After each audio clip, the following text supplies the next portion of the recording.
Assalamualaikum warahmatullahi wabarakatuh. Perkenalkan, nama saya Febriani. Saya dari kelas C dengan NIM 2100291144. Jadi, di sini saya akan mempresentasikan hasil kerja saya.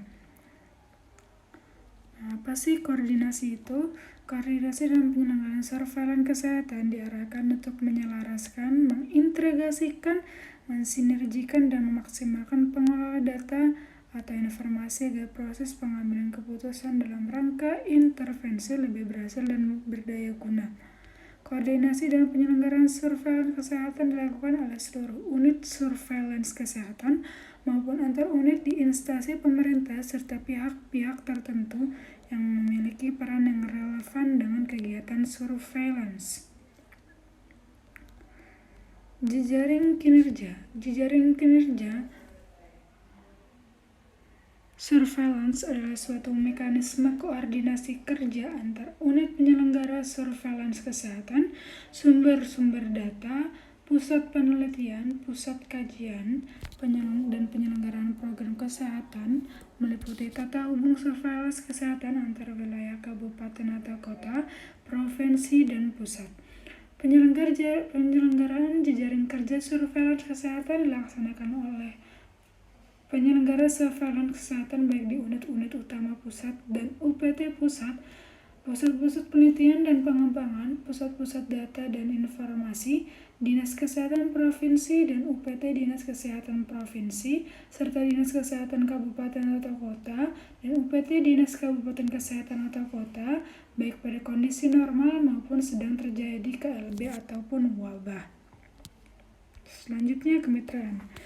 Kemitraan merupakan hubungan kerjasama antara berbagai pihak yang strategis, bersifat sukarela, dan berdasar prinsip saling membutuhkan, saling mendukung, dan saling menguntungkan dengan disertai pembinaan dan pengembangan secara timbal balik. Dalam hal kesehatan, kemitraan diperlukan untuk melaksanakan program kesehatan hingga mencapai tujuan yang diharapkan.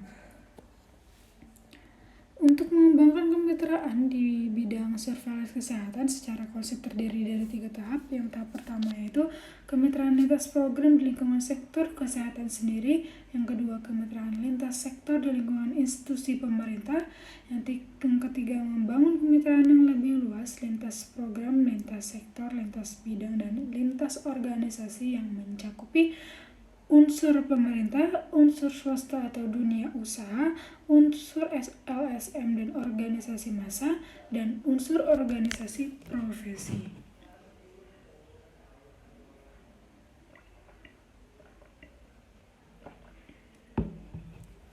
Selanjutnya, pelaporan surveillance. Jadi di sini pelaporan surveillance terdiri dari 4. Yang pertama adalah pengumpulan data. Pengumpulan data dilaksanakan dengan cara aktif dan pasif. Jenis data surveillance kesehatan dapat berupa data kesakitan, kematian, dan faktor risiko. Pengumpulan data dapat diperoleh dari berbagai sumber antara lain individu, fasilitas pelayanan kesehatan, unit statistik dan demografi, dan sebagainya. Metode pengumpulan data dapat dilakukan melalui wawancara, pengamatan, pengukuran, dan pemeriksaan terhadap sasaran. Dalam melaksanakan kegiatan pengumpulan data diperlukan instrumen sebagai alat bantu. Instrumen dibuat sesuai dengan tujuan surveillance yang akan dilakukan dan memuat semua variabel data yang diperlukan. Yang kedua yaitu adalah pengolahan data. Sebelum data diolah, dilakukan pembersihan, koreksi, dan cek ulang. Selanjutnya data diolah dengan cara perekaman data, validasi, pengkodean, alih bentuk, transform, dan pengolahan berdasarkan variabel tempat, waktu, dan orang.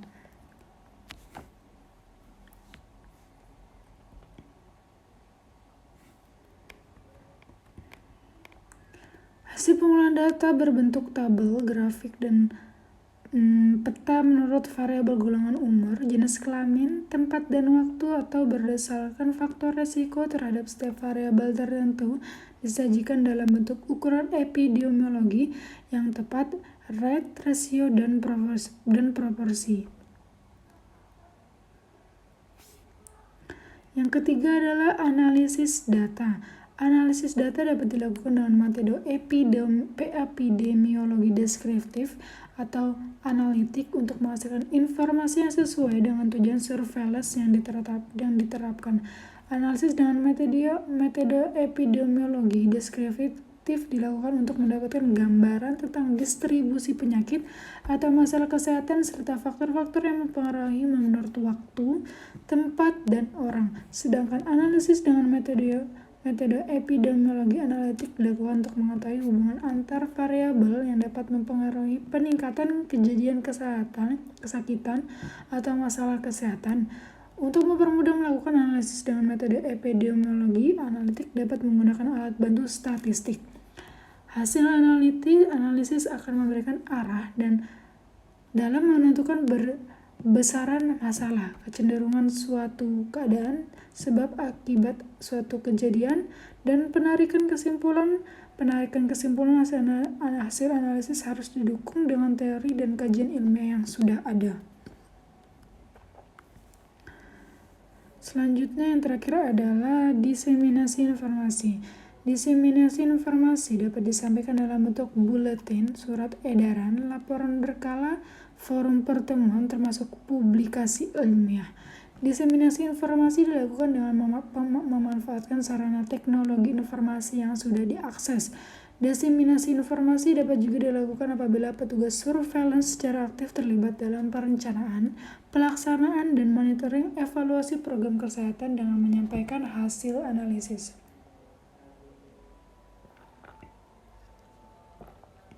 Selanjutnya, bisa dilihat ini contoh jenis laporan form PTM untuk laboratorium, surveillance faktor risiko PTM dari laboratorium. Selanjutnya, ada contoh lagi jenis laporannya form rekaman PTM untuk rumah sakit rawat jalan. Seperti ini. Selanjutnya ada contoh lagi, 1. Forum rekap kasus PTM Puskesmas. Dari Puskesmas seperti ini. Kita bisa lihat contohnya.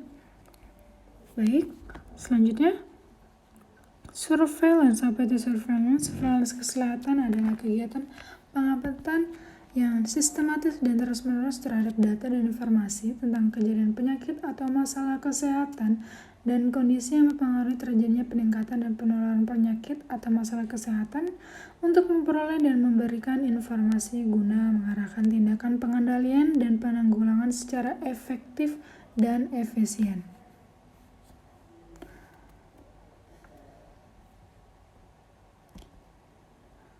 Selanjutnya ada tujuan evaluasi surveillance. Evaluasi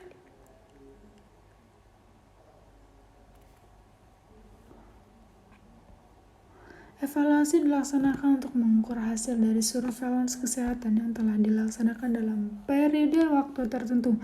Disebabkan banyak aspek yang mempengaruhi dalam pencapaian suatu hasil, maka evaluasi objektif harus dapat digambarkan dalam menilai suatu pencapaian program, peran dan kontribusi surveillance kesehatan terhadap suatu perubahan, dan hasil program kesehatan harus dapat dinilai dan digambarkan dalam proses evaluasi.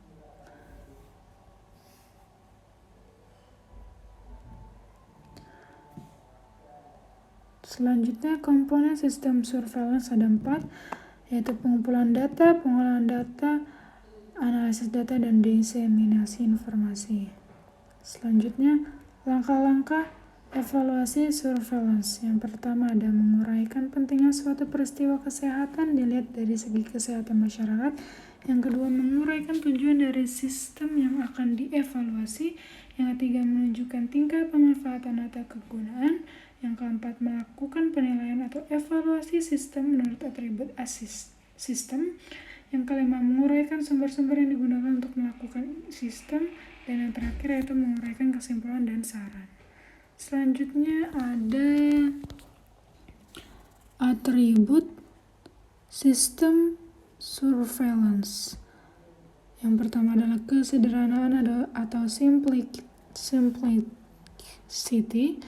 yang mencakup kesederhanaan dalam struktur dan kemudahan Operasian sistem surveillance. Sistem surveillance sebaiknya direncanakan sesederhana mungkin, namun masih dapat mencapai tujuan yang diharapkan. Yang kedua itu keluasan atau flexibility, yaitu sistem surveillance yang fleksibel dapat menyesuaikan diri dengan perubahan informasi yang dibutuhkan atau situasi pelaksanaan surveillance tanpa disertai peningkatan yang berarti akan kebutuhan biaya, tenaga, dan waktu. Semakin sederhana suatu sistem surveillance, semakin fleksibel untuk diterapkan pada penyakit atau masalah kesehatan lain dengan hanya memerlukan sedikit perubahan. Yang ketiga ada dapat diterima atau acceptability, yaitu menggambarkan kemauan seseorang atau suatu organisasi untuk berpartisipasi dalam melaksanakan sistem surveillance. Hal ini dapat dinilai dari beberapa persen sumber yang data yang menyerahkan laporannya, apakah laporan itu lengkap dan tepat waktu. Tingkat penerimaan dikatakan tinggi bila persentase sumber data yang melapor 80% dan kelengkapan laporan 100% dan ketepatan waktu laporan 80%. Yang keempat itu sensitivitas. Sensitivity, yaitu kemampuan mendeteksi adanya wabah dan beberapa profesi kasus penyakit yang dapat dideteksi.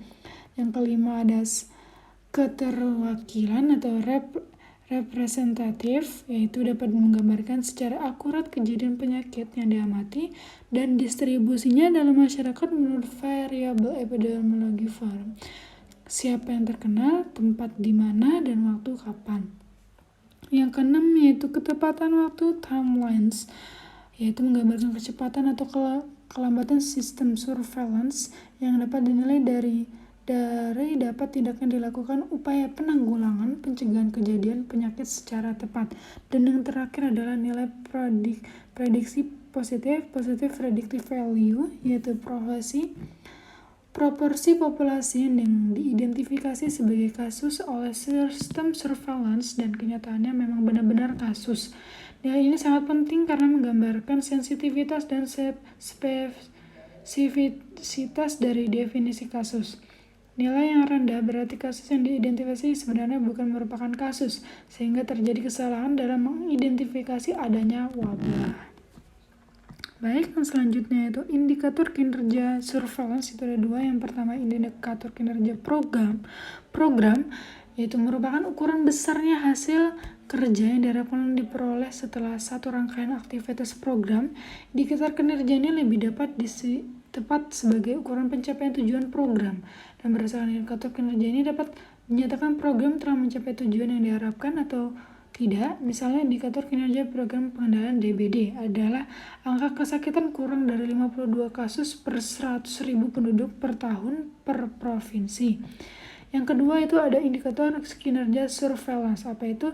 Indikator kinerja surveillance merupakan ukuran kualitas suatu sistem kerja secara operasional. Suatu unit program apabila menyatakan besarnya masalah program, maka wajib didukung oleh sistem kerja informasi yang baik atau tidak baik. Ke sistem kerja informasi ini dinyatakan dengan ukuran atau indikator kinerja surveillance. Misalnya, angka kesakitan demam berdarah dengue DBD Jakarta adalah sebesar 225 kasus per 100.000 penduduk pada tahun 2010.